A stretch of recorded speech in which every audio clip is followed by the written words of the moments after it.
안녕하세요, 환입니다. 현재 유튜브 채널 환희의 주방을 운영하고 있고요. SBA 크리에이티브 포스 소속 크리에이터입니다.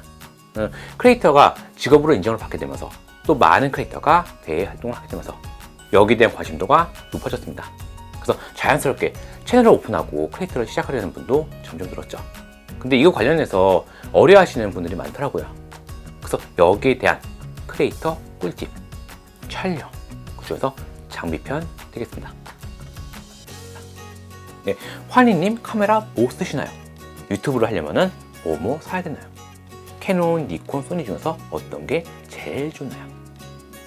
제가 받은 질문의 상당수는 촬영 장비 관련된 것이었습니다. 특히 카메라. 근데 카메라를 선택하기 전에 꼭 해야 될 일이 있어요. 여러분은 무엇을 찍고 싶은가요? 자, 콘텐츠는 그 종류가 다양합니다. 자, 게임, 일상, 먹방, 리뷰, 여행, 뷰티, 그리고 쿡방 등등등. 그리고 쿡방 하나만 보더라도 스타일이 제각각이에요. 그 요리 쇼처럼 시연 스타일, 이것도 VOD, 즉 녹화 방송이랑 스트리밍 두 가지가 있죠. 그리고 ASMR 스타일도 있죠. 즉 그 콘텐츠는 종류가 다양하고 같은 장르라도 포맷이 제각각입니다. 근데 카메라라고 해서 다 같은 카메라가 아닙니다. 자, 스마트폰, DSLR, 미러리스 카메라, 콤팩트 D카, 그리고 캠코더, 액션캠도 있어요. 근데 이 카메라들은 영상을 찍는다는 공통점을 가지고 있어요. 그렇지만 저마다 특징이 달라요. 그리고 서로 다른 장단점을 가지고 있습니다. 한마디로 최적화된 용도가 달라요. 때문에 무엇을 찍을 것인가, 이게 가장 중요합니다. 기껏 구입한 카메라가 내 콘텐츠에 안 맞을 수도 있거든요. 심한 경우는 최악의 조합이 될 수가 있어요. 그러니까 카드를 걸기 전에 이거부터 결정하세요. 여러분은 무엇을 찍고 싶은가요? 네, 무엇을 찍을지 결정하셨나요? 그럼 카메라에 대해서 알아보도록 하죠. 가장 먼저 콤팩트 D카. 2000년대 초반부터 소위 뚝딱이라고 불리던 카메라예요. 이거는 렌즈가 기본적으로 붙어 있어요. 그리고 전동으로 다 줌이 가능합니다. 그래서 넓게 보는 광각부터 확대부터 보는 클로즈샷까지 다양한 화각을 커버를 할 수가 있어요. 자, 주 목적은 사진 촬영이에요. 그렇지만 동영상 촬영도 가능합니다. 일단 콤팩트 D카의 장점은 작고 가벼워요. 그리고 렌즈가 붙어 있기 때문에 렌즈를 따로 안 써도 되죠. 캐논의 G 시리즈, 그리고 소니의 RS100 시리즈, 파나소닉의 LX 시리즈, 대표적인 콤팩트 D카죠. 자, 단점이라면은 한계가 명확해요. 작은 센서, 그리고 적은 배터리 용량, 그리고 짧은 녹화 시간. 물론 소니의 ZV-1처럼 시간 제한이 없는 것도 있어요. 그렇지만 이거는 사진에 부가적으로 영상 기능을 넣은 그런 카메라예요. 그래서 한계가 있을 수밖에 없어요. 그래서 저는 가지고 있지 않습니다. 포지션이 좀 애매하거든요. 자, 요즘은 핸드폰이 너무 좋아져 가지고 콤팩트 D카는 약간 하향스러워보다는 그런 아이템이기도 해요. 자, 두 번째는 렌즈 교환식 카메라입니다. 일단 이 장비는 기본적으로 렌즈가 없어요. 본체만 있고요. 이거를 바디라고 불러요. 그리고 여기에 렌즈를 딱 끼워가지고 쓰는 그런 구조예요. DSLR, 미러리스, 이름을 들어보셨을 거예요. 대표적인 렌즈 교환식 카메라죠. 렌즈는 줌렌즈, 즉 배열 조정이 가능한 렌즈, 그리고 단렌즈, 배열이 고정된 렌즈, 이렇게 두 가지가 있습니다. 즉 다양한 렌즈가 있고 용도에 맞는 렌즈를 끼워 쓰는 그런 개념이라 보시면 될 것 같아요. 예를 들어서 풍경을 넓게 담아낸다든지, 아니면 멀리서 새를 찍는다든지, 그렇게 말이죠. 그리고 그 어댑터를 달면은 망원경에도 끼울 수가 있어요. 즉 천체도 찍을 수가 있어요. 목성, 화성 이런 것도 촬영이 가능합니다. 장점은 이미 설명드렸네요. 용도에 맞춰서 자유롭게. 자, 이쪽은 15mm 단렌즈예요. 그리고 이쪽은 25mm 단렌즈예요. 그리고 이쪽은 12-60 줌렌즈예요. 환희님, 단렌즈를 왜 쓰나요? 줌렌즈를 조절해서 쓰면 되지 않나요? 네, 맞습니다. 그렇게 쓸 수가 있어요. 단 줌렌즈는 단렌즈에 비해서 화질이 떨어져요. 자, 줌렌즈, 그리고 단렌즈. 뭔가 단렌즈가 뭔가 밝고 뽀사시하고 뭔가 되게 이쁘게 나왔죠. 그렇다고 제가 잘생겼다는 의미는 절대 아니고요. 아무튼 인물이나 사물, 풍경을 찍을 때 가장 이상적인 거리가 있거든요. 그 거리에 맞는 단렌즈를 쓰게 되면은 좋은 결과물을 낼 수가 있죠.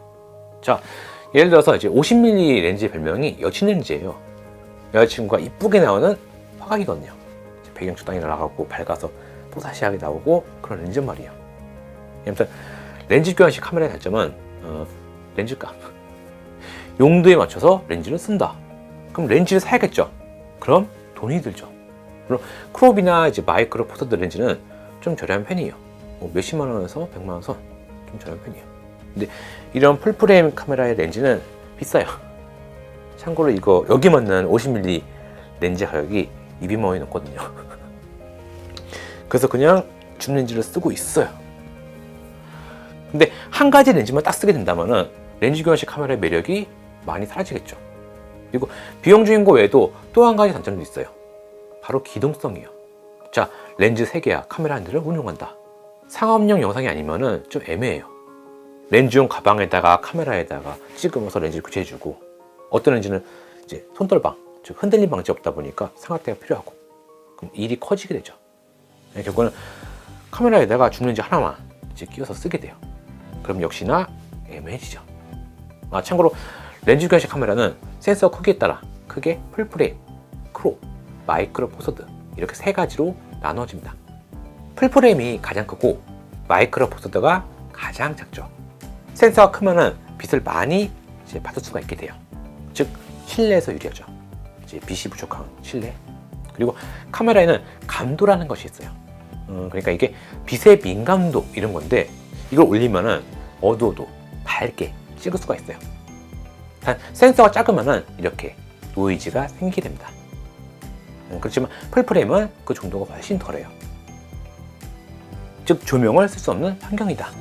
풀프레임이 유리하죠. 근데 풀프레임은 비싸요. 바디도 비싸고 렌즈도 비싸고 그게 풀프레임이에요. 즉 렌즈 교환식 카메라는 뭔가 멋지게 찍으려면은 총알이 많이 듭니다. 자, 소니의 알파7 M3, 알파7 S3, 그리고 알파 6600, 그리고 니콘의 Z6, Z7, 그리고 캐논의 EOS R5, RP, 그리고 파나소닉의 S1, 그리고 이제 GH5 대표적인 렌즈 교환식 카메라예요. 자, 그리고 세 번째는 캠코더예요. 자, 이런 거죠. 흔히 비디오 카메라라고 부르죠. 미국에서는 가정의 필수품이기도 하죠. 총이 아니라 캠코더가 필수품이에요. 일단 이런 캠코더는 카메라하고는 다른 모습을 띄고 있죠. 그리고 뭔가 좀 본격적인 영상 장비 느낌이 들어요. 자, 장점은 영상 촬영에 최적화되어 있다. 네, 가장 먼저 장시간 들고 찍기 딱 좋아요. 네, 이렇게 말이죠. 한 손으로 이렇게 찍을 수 있고요. 줌도 가능해요. 한 손으로 다 할 수 있어요. 자, 이렇게랑 이렇게 다르죠. 특히 이건 줌을 하려면 돌려야 돼요. 그러니까 양손이 필요하단 말이에요. 그리고 촬영 시간 제한도 없어요. 뭐 요즘 미러리스 카메라들은 뭐 제한 시간을 많이 풀어놨죠. 근데 이건 예전부터 촬영 시간 제한이 없었어요. 배터리가 떨어지거나 메모리가 꽉 찰 때까지 찍을 수가 있습니다. 또 초점은 굉장히 빨라요. 즉 장시간 녹화라던가 어디로 움직일지 알 수 없는 대상, 즉 아이들이라던가 반려동물 촬영에 적합합니다. 초점이 빠르다 보니까 막 움직여도 놓치지 않거든요. 그래서 영상 포맷도 효율적이에요. 즉 길게 찍어도 파일이 생각보다 크지가 않아요. 그리고 굉장히 다루기 쉽다는 것도 장점이죠. 카메라 같은 경우는 공부해야 될 부분이 많거든요. 근데 이거는 그렇지가 않아요. 즉 영상 촬영에 있어서 이제 다루기 쉽고 제한이 별로 없어요. 역시나 단점은 있죠. 네, 대표적인 단점은 화질. 일단 이런 캠코더는 이제 센서가 작아요. 이제 마이크로 포 서드 카메라보다도 센서가 작습니다. 한 1인치 되고요. 그리고 이 단점을 보완하기 위해서 뭐 렌즈를 바꿔 낀다거나 그런 거를 할 수도 없어요. 렌즈가 고정이 돼 있거든요. 물론 이제 풀프레임 센서를 쓴다거나 렌즈를 바꿀 수 있다거나 그런 캠코더가 있긴 해요. 뭐 대표적으로 뭐 레더 드래곤이라던가 아니면 방송국에서 많이 쓰는 이제 방송의 캠들이 있어요. 근데 그런 캠코더는 일단 비싸요. 그리고 이쪽부터는 소위 전문가 라인이에요. 그래서 다루기도 쉽지가 않습니다. 즉 일반적인 크리에이터들이 쓰기에는 좀 거리가 있는 그런 장비라고 할 수가 있어요. 자, 마지막으로 액션캠입니다. 많이 보셨을 거예요. 이런 거죠. 작고 가벼운 카메라. 뭐 장점은 이미 설명을 드렸네요. 작고 가벼운 카메라, 뛰어난 기동성과 휴대성, 뭐 조그만 손가방 들어가고요. 호주머니 들어가요. 이건 소위 뭐 짜프로라고 해서 이제 중국제 구형이에요. 이제 고프로 짝퉁 구형인데, 요즘 나오는 거는 생활 방수가 지원이 돼요. 뭐 안 그런 것도 있긴 한데 지원된 것도 꽤 있어요. 그리고 스테비 기능도 있어요. 일단 이런 카메라를 들고 이제 부착해 놓고 촬영하면 흔들리잖아요. 이걸 잡아줘요. 요즘에는 그런 것도 돼요. 액션캠의 단점이라면은 센서가 작아요. 네, 그래서 화질이 좀 떨어지죠. 특히 실내나 야간에는 노이즈 문제가 있어요. 소니 제품은 덜한 편이긴 한데 다른 제품은 좀 실내나 야간에는 취약해요. 그리고 화각 조절에 한계가 있어요. 자, 뭐 소니 RS100이라던가 아니면은 이런 캠코더 줌을 할 때는 이제 광학식 줌을 쓰거든요. 렌즈를 이렇게 조절해 가지고 확대 축소를 해요. 근데 이건 이제 디지털 줌이라고 해가지고 이미지를 강제로 늘려주기를 해요. 즉 이미지가 요만하면은 이렇게 늘려줘요. 그냥.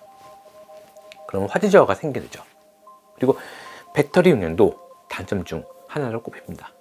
자, 이 작은 카메라에 들어갈 수 있는 배터리는 작을 수밖에 없거든요. 그럼 길게 찍을 수가 없어요. 그리고 이런 액션캠은 이제 주변부에 왜곡이 있어요.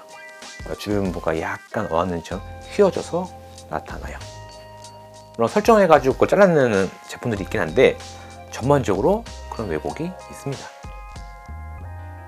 자, 이렇게 카메라에 대해서 알아보았습니다. 네, 컴팩트 뚝딱이, 렌즈 교환식, 캠코더, 그리고 액션캠. 환희님, 그러니까 어떤 게 제일 좋나요? 추천해 주세요. 많은 분들이 이제 카메라 관련 질문하시면서 이런 카메라를 찾으시더라고요. 저렴하고 화질 좋고 배터리 오래가고 초점 빠르고 무제한으로 롱테이크, 그리고 가볍고. 자, 없습니다. 그런 카메라는 존재하지 않아요.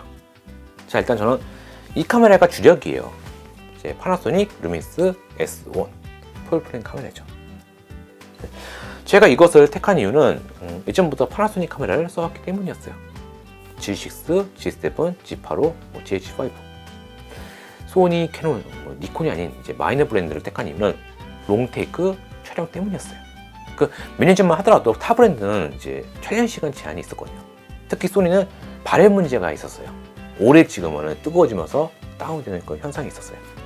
요즘은 그런 게 없죠. 저는 이제 녹화를 눌러놓고 처음부터 끝까지 쭉 요리하는 타입이에요. 네, 그래서 롱테이크를 중시했습니다. 일단 파나소닉 장비 같은 경우는 이제 발열 문제도 없고 이제 배터리도 오래 가고 그래서 많이 쓰게 됐죠.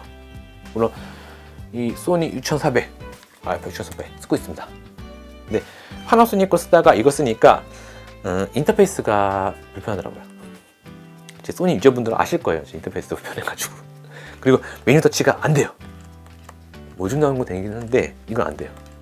그리고 제가 이걸 쓰다가 한 달 만에 AS를 받은 적이 있었어요. 고장의 원인은 기름이었어요. 네, 그 이후부터는 이제 레인 커버를 씌워가지고 쓰고 있어요. 근데 그렇게 쓰면 불편하겠죠. 그래서 주력이 되지 못했어요. 초점을 빨리 잡아야 할 때나 멀리서 이제 리모트 컨트롤 해야 될 때, 혹은 짐볼에 올려서 써야 될 때, 그때 소니 걸 주로 쓰고 있죠. 자, 일단 요리를 하다 보면 이제 기름 쓸 일이 많잖아요. 특히 중국 요리는 유증기가 많이 나오죠. 볶을 때 미세한 기름이 많이 나와요. 그리고 탕 끓이고 뭐 찜도 하죠. 즉 수분, 기름, 염분 그런 걸 지속적으로 노출되는 그런 환경이에요. 거기에 딱 맞는 장비가 이거였어요. 이거 이제 홍보 영상 보니까 화염 방사기 같은 거 쓰고 얼음 속에 집어넣고 막 그러더라고요. 물론 파나소닉 카메라는 AF, 즉 자동 초점이 느려요. 소니, 캐논 쓰시다가 이걸 오신 분들은 화내요. 느리다고. 저는 빠른 AF보다도 이제 가혹 환경에 대한 저항성을 중시해요. 근데 이거는 제 상황이란 말이죠. 뷰티 하시는 분들이 뭐 유증기 노출되는 상황은 별로 없잖아요. 상황이 다르죠. 자, 만약 여러분께서 먹방 위주로 하신다면은, 그것도 라이브 스트리밍 먹방, 제가 쓰는 이 카메라를 쓴다면은 그건 상당한 오버 스펙이에요. 좀 나쁜 말로는 좀 과소비고 존낭비가 되는 거예요. 왜냐면 이런 미러리스 카메라들은 이제 웹캠처럼 인식이 안 돼요. 이거 몇 달 전에 이제 어플이 나와가지고 인식이 되긴 해요. 근데 연결을 하려면은 USB 케이블을 꼽아가지고 연결을 해야 돼요. 이거 방송하는 동안에 카메라 충전을 못 해요. 그럼 주기적으로 생방을 하면서 배터리를 교체를 하거나 아니면 이제 더미 배터리 사가지고 보조 배터리를 연결해야 돼요. 아니면 이제 캡처보드라던가 HDMI 이제 송출 장비를 써야 되고요.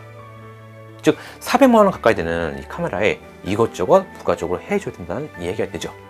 즉 라이브 먹방이 주라면은 이런 카메라를 사기보다는 이제 4K가 준다는 웹캠 하나, 나중에 4K 방송이 추가될 수가 있으니까, 그리고 조명 2개, 마이크 괜찮은 거 장만하는 게 좋아요. 그러니까 비싼 카메라 살 돈으로 말이죠. 자, 그리고 일상이나 여행 위주라면 어떨까요? 제가 쓰고 있는 장비는 아주 최악의 선택이 될 겁니다. 스피커 설명해 보죠. 바디만 800g, 렌즈 끼우면 1.6kg이 넘어가요. 그리고 L 플레이트나 이제 케이지 달면은 더 나가겠죠. 근데 카메라만 이렇게 두고 찍을 수 없죠. 그럼 뭐라도 달아겠죠. 그리고 달죠. 근데 이 카메라가 액정이 안 돌아가요. 스위블이 안 돼요. 그래서 날 찍으면은 잘 찍히는지 확인이 안 돼요. 그리고 파나소닉 카메라는 AF가 느려요.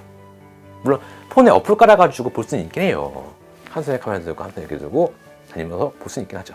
아니면 이렇게 하슈에 달아가지고 볼 수도 있죠. 그럼 뭐 촬영 장비가 2kg 넘겠죠. 이렇게 무거우면은 이런 짐볼도 못 써요. 안 올라간단 말이에요. 짐볼도 큰 거 써야 돼요. 이제 풀프레임용 이게 큰 거. 즉 이 카메라는 남을 찍거나 이제 사물, 경치 그런 거 찍는데 적합한 장비예요. 설사 나를 찍는다 하더라도 이런 스튜디오에서 이제 영상 송출기 이런 거를 운영할 수 있어야 하죠. 자, 제가 이 카메라를 주력으로 쓰는 이유는 제가 앞서 설명드렸죠. 뭐 기름, 유증기, 염분 노출되는 환경이다. 이거는 실링 잘 됐어, 좋다. 네, 그것도 있고, 저는 여행을 잘 안 다녀요. 그러니까 저질 체력이라. 그리고 간혹 가다가 이제 야외에서 찍을 일이 있다면은 작정을 하고 세팅을 해요. 이거랑 하나 더 가져가요. 그리고 짐벌 하나 가져가고, 사용할 때 2개 가져가고, 영상 송출기랑 태블릿 가져가요. 그래가지고 싹 싸가지고 20kg 가까이 해서 나가요. 그리고 또 있죠. 밖에서 찍기 적당한 카메라가 있잖아요. 이런 것도 있고, 폰도 있잖아요. 야외라면은 폰도 이쁘게 잘 찍혀요. 그런데 말입니다. 여러 가지 이것저것 찍고 싶은데 말입니다. 그럼 장비도 여러 가지로 골고루 사야 하나요? 그럼 돈이 많이 들지 않나요? 제가 크리에이터 교육을 하게 되면은 늘 하게 되는 대답이 있어요. 아마 저뿐만 아니라 다른 강사분들도 같은 대답을 하실 거예요. 자, 처음에는 핸드폰으로 찍으세요. 자, 이것저것 찍고 싶다. 근데 그 말은 즉슨 내가 뭘 찍어야 하는지 모른다는 뜻이 되거든요. 그리고 찍다 보면 반응이 좋은 이제 영상 위주로 가게 돼요. 그러면 근데 그 콘텐츠가 뭔지 모르죠. 먹방이 통할 수도 있고, 뭐 쿡방이 통할 수도 있고, 여행이 통할 수도 있고, 막 건장한 남자 화장한 게 먹을 수도 있는 거잖아요. 그리고 이것저것 찍고 싶은데 그 이것저것이 모두 고화질 필요가 없잖아요. 전부 다 4K를 찍고 싶은 거 아니잖아요. 네, 그러면 핸드폰. 요즘 핸드폰도 4K 돼요. 잘 나와요. 환희님 핸드폰 촬영 중에 전화가 오잖아요. 어떡하나요? 자, 이건 제가 메인으로 쓰고 있는 폰입니다. 전화 받을 때 쓰고요. 이건 촬영할 때 보조로 써요. 중고폰이에요. 중고폰을 찾아보세요. 한 1년 된 거, 상태 좋은 거, S급 10만원 초반대에서 후반대까지 합니다. 근데 너무 보급은 쓰지 마세요. 이제 추가 메모리를 못 끼우거든요. 그거 끼울 수 있는 그런 중고폰을 사세요. 그거 1개에서 2개 정도. 무턱대고 카메라 사는 것보다는 이제 중고폰 2개 사는 게 효율적이에요. 그리고 나중에 카메라를 산다. 이 폰 이제 프롬프트나 이제 모니터용으로 쓸 수가 있어요. 요즘 카메라 있죠, 이런 거. 핸드폰 불러다가 모니터링하고 리모트 컨트롤도 돼요. 즉 핸드폰은 이제 나중에 카메라를 산다 하더라도 잉여템이 되지 않아요. 훌륭한 모니터가 됩니다. 예, 영상에는 카메라 외에 이런저런 장비들이 필요합니다. 카메라가 제일 중요하다 생각하는 경우가 많은데요. 의외로 안 그래요. 자, 이 핸드폰도 조명만 잘 받으면 이쁘게 나와요. 그 여행 가서 뭐 야외에서 찍어보신 분들은 아실 거예요. 정말 이쁘게 나와요. 특히 요즘 폰카는 카메라처럼 4K가 지원이 돼요. 그래서 정말 예쁘게 잘 나옵니다. 자, 이제 추가적인 장비. 첫째, 마이크. 의외로 이게 정말 중요해요. 사실 화질보다 더 중요한 게 사운드거든요. 화질이 별로면은 그냥 화질이 별로인데 영상에 노이즈가 있네? 이러면 그냥 봐요. 근데 뭐 노이즈 섞여 있고 뭐 바람 소리 들리고 소리 나고 주변에 뭐 왁자지껄 잡음 섞여 있으면 거슬려요. 의외로 영상에 노이즈 있는 거 눈치 못 채는 분들 많거든요. 근데 소리는 아니에요. 소위 말하는 막 귀여도 그런 노이즈하고 잡음은 다 들어요. 그리고 민감해요. 그리고 이런 잡음은 이제 집중력을 떨어뜨리게 돼요. 즉 영상을 길게 못 본다는 얘기죠. 너무 거슬려서. 그리고 예민할 때는 이제 시계 초침 소리도 거슬리잖아요. 저는 찍고 있는 와중에도 냉장고 소리가 거슬려요. 그래서 별도의 이제 마이크를 구비하신 편이 좋습니다. 아무리 폰을 찍더라도 마이크는 있어야 돼요. 자, 일반적인 이제 리뷰라면은 이런 핀 마이크를 쓸 거예요. 달려있죠? 저도. 네. 말할 때 이렇게 근처에만 들리니까. 근데 저처럼 이제 요리를 하는 사람에게는 이제 그런 마이크가 기동성에 문제가 생기게 돼요. 카메라에 연결해놓고 움직여요. 걸릴 거 아니에요. 물론 지향성 마이크, 즉 샷건 마이크가 있긴 해요. 근데 막 움직이게 되면은 역시 효율이 떨어지게 되죠. 저한테 이렇게 숨을 하고 있었는데 제가 이쪽 벗어났어요. 목소리가 녹음이 잘 안 되겠죠. 네, 때문에 마이크 역시 이제 상황에 맞춰서 선택하는 편이 좋습니다. 자, 카메라를 들고 이제 오케이한 장면이 많다면은 지향성을, 그리고 큰 액션 없이 리뷰를 한다면은 이런 핀 마이크를, 그리고 요리처럼 이제 움직임이 많거나 사람이 많은 곳이라면 와이어리스를 선택합니다. 저는 소니의 UWP D11 쓰고 있어요. 그게 노이즈를 잘 찾아내주고 이제 배터리가 오래 가거든요. 단 지금 가격이 좀 약간 비싸요. 60만 원대. 저는 이제 50만 원대 하는데 좀 부담스러울 거예요. 다행히 요즘은 저가형 와이어리스 마이크가 나와 있어요. 10만 원 후반대부터 이제 20만 원대까지 다양해요. 물론 음질은 뭐 굉장히 좋다, 막 끝내준다 이런 거 아니지만 제법 괜찮아요. 주변에 잡음을 듣는 것보다는 그렇게 나아요. 네. 저 같은 경우는 야외에서는 이거 씁니다. 이제 코미카 와이어리스. 예전에 이제 생쇼님하고 영상 찍을 때 이거 썼어요. 뭐 다른 거보다도 휴대성이 좋아요. 그리고 이거 뭐 이제 송신기 2개 해가지고 30만 원 했었거든요. 이거는 한 개에 60만 원이니까 가성비가 이쁘게 좋죠. 그리고 지향성 마이크는 이제 로데 마이크로, 그리고 뭐 데이티 프로, 줌 F1 쓰고 있긴 한데, 가성비 이제 샷건 마이크는 역시 로데 마이크로죠. 10만 원 당하죠. 그리고 줌 시리즈는 수음력이 좋아요. 그래서 ASMR 하시는 분들이 많이 쓰죠. 아실 거예요. 근데 줌 마이크는 이제 배터리 소진이 빠른 그런 단점이 있어요. 그러니까 주의를 하셔야 돼요. 자, 그리고 두 번째, 조명. 핸드폰으로 이제 사진하고 영상을 찍어 보신 분들은 아실 거예요. 이게 밖에서 여행 가서 찍으면 이뻐요. 진짜 이뻐요. 근데 실내에서 막 이제 어머니 아버지 찍어주고 막 애인 찍으면은 이거 왜 이래 막 그래요. 여기 사진이 구리지 막 그래요. 막 그러잖아요 지금. 야, 누가 카메라를 사냐, 폰이면 다 되는데. 실내에서 찍어보세요. 실내에서 찍은 거는 구려요. 왜냐면 실내는 이제 야외에 비해서 광량이 부족하기 때문이에요. 자, 빛이 부족하면 이제 폰카의 인공지능이 빛을 증폭을 시키게 돼요. 이제 그로 인해서 화질의 저하가 오게 돼요. 그래서 구리게 나오는 거예요. 네, 그래서 실내에서 찍을 때는 조명이 중요합니다. 네, 제가 쓰고 있는 조명은 이제 빌트록스의 VL-D8O T라는 제품이에요. 광량 조절과 색온도 설정이 가능하죠. 좌우에 하나씩, 그리고 뒤쪽에는 작은 걸로 하나. 예, 비용은 대당 40만 원 정도. 두 개에다가 하나 줘, 뒤 10만 원짜리. 거의 100만 원 들었죠. 부담스럽죠. 근데 저는 주방 전체를 커버하면서 찍고 있잖아요. 즉 세트가 작으면은 그렇게 비싼 거 안 써도 돼요. 그리고 저도 처음에는 저렴한 걸로 시작을 했어요. 그 우산형 조명 있죠, 펼칠 수 있는 거.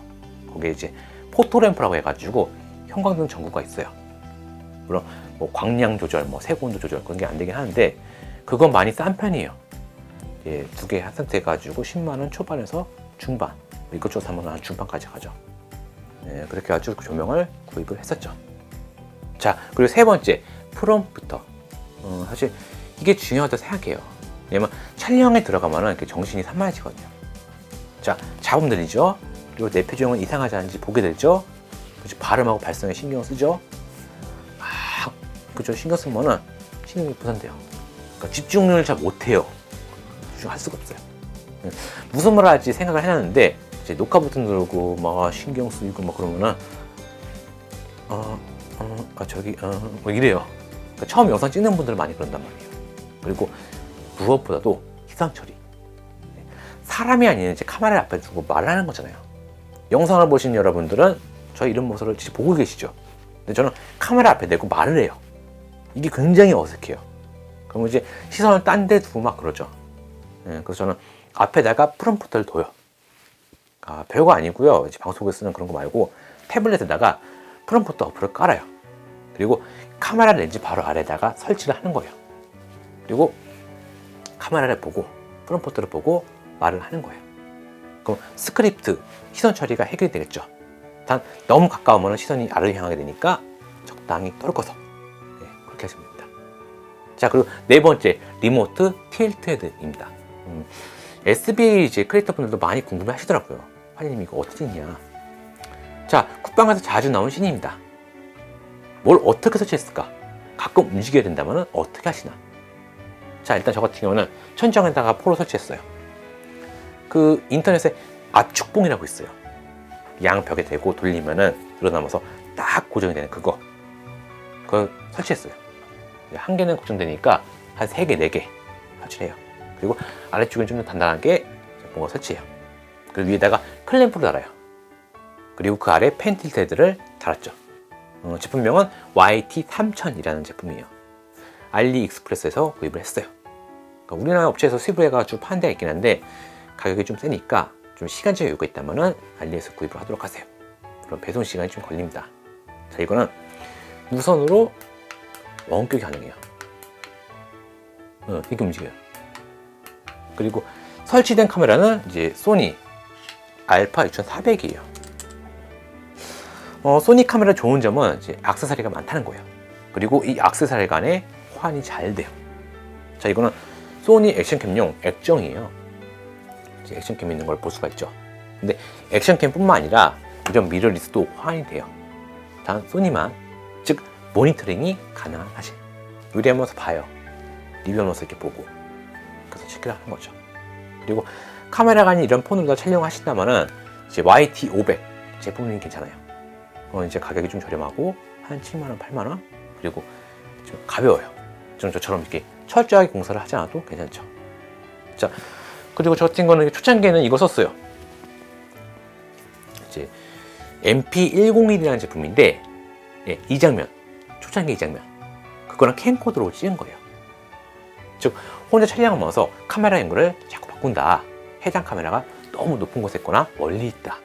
그때는 이 리모트 시스템이 이제 유용하게 쓰입니다. 자, 이렇게 오늘 장비에 대해서 다뤄봤습니다. 그리고 제가 쓰고 있는 조합을 이제 보여드렸는데요. 꼭 저처럼 하실 필요는 없습니다. 따라하지 마세요. 왜냐면 저마다 찍고 싶은 콘텐츠가 다르죠. 그리고 구현하는 스타일이 달라요. 그리고 작업 방향도 다르니까요. 저 같은 경우는 5년 동안 이걸 하면서 시행착오 거치고 단점을 보완하고 또 보완하게 되면서 지금 같은 조합으로 찍게 됐어요. 그러니까 뭐 이것저것 찍고 싶다. 뭐 그거라면은 이제 무작정 카메라를 구입하기보다는 핸드폰으로 시작을 해보도록 하세요. 핸드폰으로 시작을 하고 조명 2개에 마이크 괜찮은 거 해가지고 쓰도록 하세요. 특히 마이크는 카메라는 구입한 다음에 한 3년 지나면 구형이 되거든요.